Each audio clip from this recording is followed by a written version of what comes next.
बांग्लादेश की cricket team Pakistan का tour करेगी या नहीं करेगी, इस सिलसिले में 3-4 बहुत बड़ी खबरें सामने आ रही हैं। ये खबरें भी मैं आपसे शेयर करता हूं। और बांग्लादेश ने पाकिस्तान का टूर किया या ना किया, दोनों सिचुएशंस में इसका पाकिस्तान पर कितना बड़ा इम्पैक्ट आएगा, क्या इम्पैक्ट आएगा, ये भी एक इंपॉर्टेंट सवाल है। इस पर भी मैं थोड़ी सी डिस्कशन करूंगा। देखिए, अभी बांग्लादेश क्रिकेट के जो हेड हैं वो नजमुल हसन हैं, और नजमुल हसन का ताल्लुक चूंकि अवामी लीग से है, और अवामी लीग के बारे में इस वक्त जो पब्लिक सेंटिमेंट है वो बहुत ज्यादा हाश है। यही वजह है कि नजमुल हसन इस वक्त अंडरग्राउंड हैं, और अगले कुछ हफ्तों तक उनके बाहर आने के चांसेस नहीं है, क्योंकि वो अवामी लीग में स्पोर्ट्स मिनिस्टर भी थे। तो इस वक्त अवामी लीग के जितने भी पब्लिक फिगर्स हैं वो बड़ी तनकीद का निशाना बन रहे हैं, चाहे वो शाकिबुल हसन हो, चाहे वो मुशर्रफी मुर्तजा हो। तो इसलिए नजमुल हसन के बाहर आने के चांसेस तो नहीं है।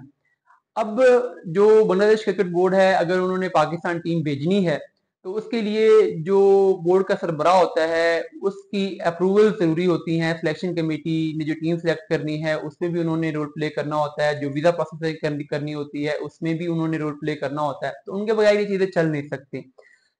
अगर interim setup Bangladesh cricket board में आता है तो उसके लिए एक सिविल गवर्नमेंट होनी जरूरी है, जो कि नजमुल हसन को हटाए, उनकी जगह पे एक इंटरिम क्रिकेट बोर्ड का हेड लगाए।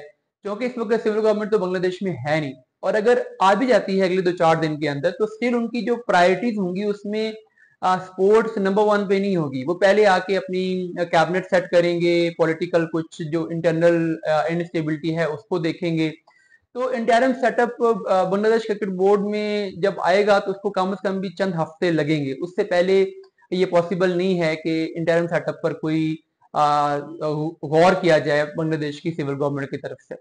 तो इस सिचुएशन के अंदर अगर इंटरनल सेटअप काम नहीं कर रहा, जो एग्जिस्टिंग सेटअप है वो भी पैरालाइज हुआ हुआ है, तो एक ऑप्शन और बचता है, और वो ये होता है कि जो ब्यूरोक्रेटिक स्टाफ है, यानी जो एग्जेक्टिव लोग हैं, जो मुलाजमीन हैं क्रिकेट बोर्ड के, उनको पावर्स मिल जाएं और वो अपनी पावर्स एक्सरसाइज करते हुए ये डिसीजन ले लें।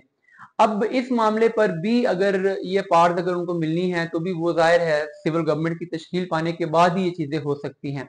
तो वो भी कुछ दिन नहीं कुछ हफ्ते उस पर भी लग सकते हैं। तो हालात इस लिहाज से बोल चुकी हैं, लगता नहीं है कि बांग्लादेश की टीम पाकिस्तान का टूर कर सकेगी अगर कोई प्रायोरिटी बेस पे बांग्लादेश क्रिकेट बोर्ड पर कोई एक्शन ना लिया गया बांग्लादेश की हुकूमत की तरफ से।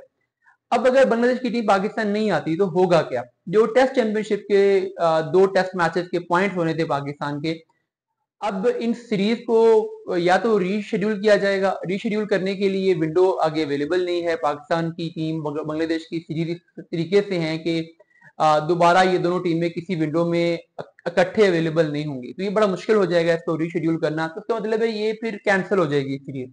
अगर ये कैंसिल हुई तो इसके जो दोनों मैचेस हैं वो फोरफीट नहीं होंगे। आईसीसी टूर्नामेंट्स में ये होता है कि अगर कोई टीम नहीं खेलती तो पॉइंट फोरफीट हो जाते हैं, मगर टेस्ट चैंपियनशिप में अगर कोई इस तरह की सिचुएशन बनती है जैसी इस वक्त बांग्लादेश क्रिकेट बोर्ड से बनी हुई है, तो पॉइंट्स फोरफीट नहीं होते, बल्कि वो पॉइंट्स वहां से वैसे ही वैनिश कर दिए जाते हैं, यानी वो काउंट ही नहीं होते। जो आपका फॉर्मूला बनेगा उसमें आपके ये 2 मैचेस काउंट ही नहीं होंगे। तो ये 2 मैचेस वो थे जहां पाकिस्तान जीत सकता था, पाकिस्तान पॉइंट ले सकता था।